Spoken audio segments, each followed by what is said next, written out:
കഷ്ണം മീൻ ഫ്രൈ ആയാലോ? നമുക്ക് അതിൻ്റെ ഇൻഗ്രീഡിയൻസ് നോക്കാം.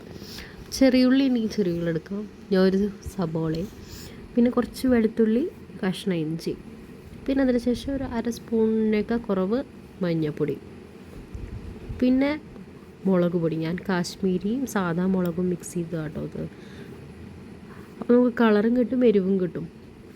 പിന്നെ അതിന് ശേഷം ഒരു അര സ്പൂൺ മല്ലിപ്പൊടി, പിന്നെ ഒരു അര സ്പൂൺ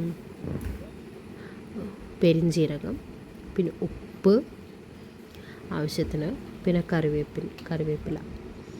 പിന്നെ അതിലേക്ക് നമ്മൾ 2 സ്പൂൺ എണ്ണ ഒഴിക്കുന്നുണ്ട് കേട്ടോ. പിന്നെ ലാസ്റ്റ് മെയിൻ ഇൻഗ്രീഡിയൻ്റ് ആണ് പുളി. ഈ പുളി ചേർത്താണ്ടല്ലോ മീൻ വറുത്തത് ഒരു സൂപ്പർ ടേസ്റ്റാണ്. എല്ലാവരും ട്രൈ ചെയ്ത് നോക്കണം.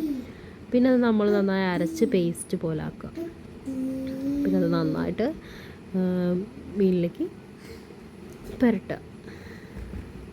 അപ്പോൾ ഒരു പുരട്ടി വെച്ച മീനൊരു 15 മിനിറ്റ് നമ്മൾ റെസ്റ്റ് ചെയ്യാൻ വെക്കണം കേട്ടോ. പിന്നെ ഒരു നോൺ സ്റ്റിക്ക് ഫ്രൈ പാനിൽ ആവശ്യത്തിന് എണ്ണ ഒഴിച്ചിട്ട് ഒരു ലോ ടു മീഡിയം ഫ്ലെയിമിൽ നമ്മൾ ആവശ്യത്തിനനുസരിച്ച് ഒരു ഫ്രൈ ആയിട്ടെടുക്കുക. ഞാൻ ഡീപ്പ് ഫ്രൈ ചെയ്യാറില്ല കേട്ടോ.